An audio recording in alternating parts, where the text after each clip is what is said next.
we want to here give you an early preview of what we think Joe Biden is going to argue at his State of the Union address. And so I have got 4 things that I am supremely confident in, Buck, will be a part of this State of the Union. All right? By the way, Nancy Pelosi has also joined Joe Biden in saying that she's also not going to be wearing a mask. But she said if she had young children or some sort of immuno-related disease, she would be wearing a mask. The young children part of that, first of all, she's 80. She hasn't had young children in 60 years. But the young children part of this makes zero sense because statistically kids are not in danger from COVID. And so it's a totally nonsensical statement by her, the party of science, yet again demonstrating that they have no knowledge of actual science. But it also flies directly in the face of Jen Psaki attempting to argue that it's just coincidence that the mask mandates are vanishing just in time for the State of the Union. Buck, it's a big deal for Democrats, and this is one of my 4-part things that I believe Joe Biden is going to get into his State of the Union. So let me start here. I think that Joe Biden will mention inflation, but he will mention inflation in the context of the reason why inflation exists, this is the argument he's going to make, is because we have the largest economic expansion ever. We've created more new jobs than any administration ever. Now, that's a lie because the jobs that we are getting are the jobs that we forced people to leave back in March of 2020, and we still don't have the same number of jobs. We have not recovered all of them going all the way back of March of 2020. But he's going to say we have the greatest economy ever. The inflation is a cost of that. And he's going to pivot and argue, Buck, that the way to handle inflation is by passing his Build Back Better bill, which is totally insane. You're not going to solve inflation by spending trillions of dollars more, but that is prong 1 of the 4 prongs that I'm confident he's going to argue.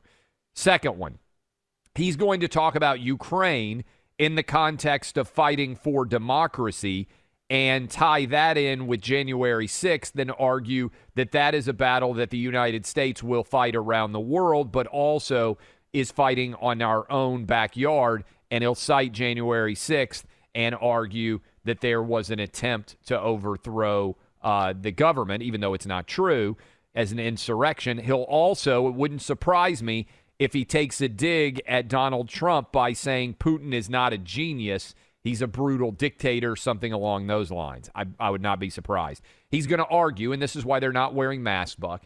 He's going to argue that they beat COVID thanks to his actions. And finally, he's going to try and take a lap for success on the Supreme Court using diversity and inclusion as the argument there. Do you think I'm going 4 for 4? Do you think all 4 of those are going to hit? Yeah, I think that's right. I think, Clay, it'll be fascinating to watch a presidency that has, in year 1, less to cheer about and less to show for $1.9 trillion in partisan spending. It was just Democrats who went with that earlier on in 2021. And so much of what was promised, I mean, the Biden agenda, for example, couldn't even get his own party to pass it. So, I mean, how they keep saying it's so popular, and they keep saying, oh, but everyone wants this. Really? Because apparently not.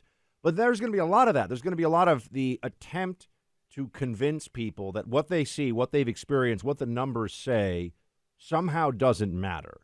That Biden is operating at some level of 4D chess. You know, he's at the next level of Democrat strategery where just give it time, it's all going to be amazing. Clay, in every one of these areas where there has been failure of this administration up to this point, none of it is surprising. None of it is actually something that wasn't foreseeable. You spend too much money, you get inflation. You refuse to enforce the law at the border and in the interior when it comes to illegal immigration, you get more illegal immigration.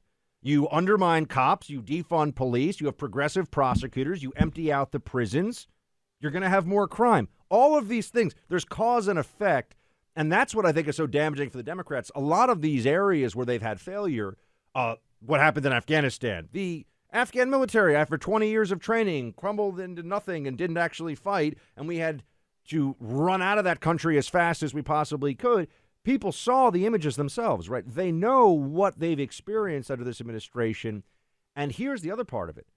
The memory of, oh, Trump is so terrifying and the insurrection, that only got them so far. The first 6 months, all Biden had to say was, our democracy, it's under threat, folks, under threat, Everyone said, oh, okay, fine, he's so much better than, not everyone listening to this, but, the Democrats who voted for him.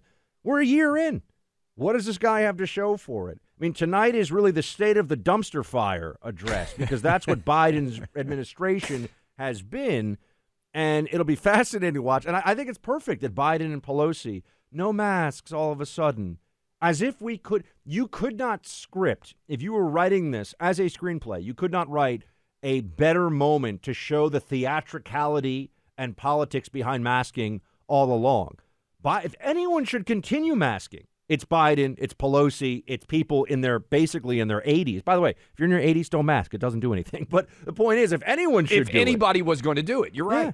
And yet they're going to walk around and act like they're heroes and they've been right the whole time. It's just galling. I mean, it's the level of brazenness of the lies that we've been told, not just on COVID, but on every aspect of this.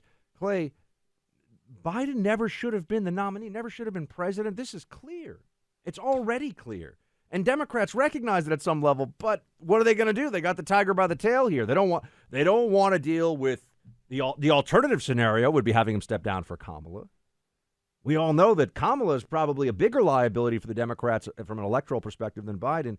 So I don't know. They may talk, there'll be talk about Biden just loves to go, jobs.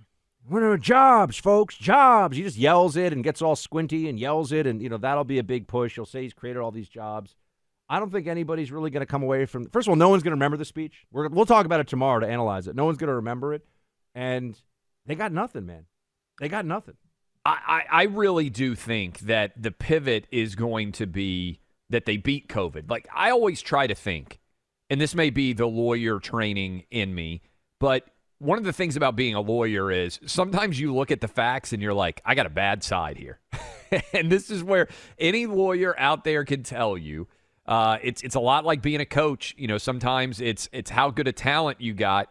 You got to try to put the best game plan together, even when you've got a losing hand. And Joe Biden has got maybe the worst hand in the history of a first-year presidency in any of our lives. I mean that legitimately. I don't think that's hyperbole. I'm not sure that you can point, and I know we got a lot of people of a lot of different ages. Buck, you and I right around 40. Some people consider that young.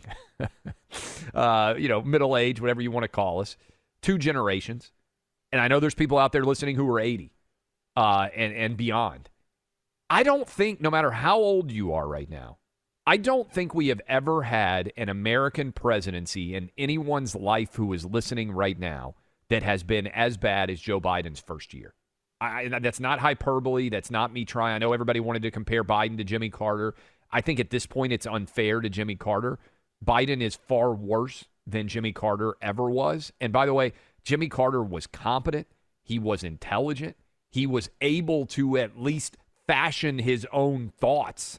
Now, he didn't make good choices and things did not go well for him, but Jimmy Carter is like orders of magnitude greater. I would trade Jimmy Carter, maybe even Jimmy Carter at this age now for Joe Biden now, but certainly 30 years ago, Jimmy Carter. Yeah, something I like to remind everybody about as well is the storyline that was used, the narrative that was used to get Joe Biden elected. Put aside the COVID pandemic and how they weaponized that. That was important, but I'm saying another area to focus on is this story that Joe Biden is a decent, warm, friendly, better kind of politician. He's Grandpa Joe riding the Amtrak choo-choo to work every day. He's just one of the guys.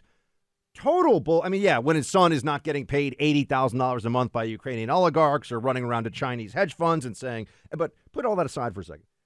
Here's the kind of stuff that Joe Biden says even this week, and we're supposed to believe he's a nice guy.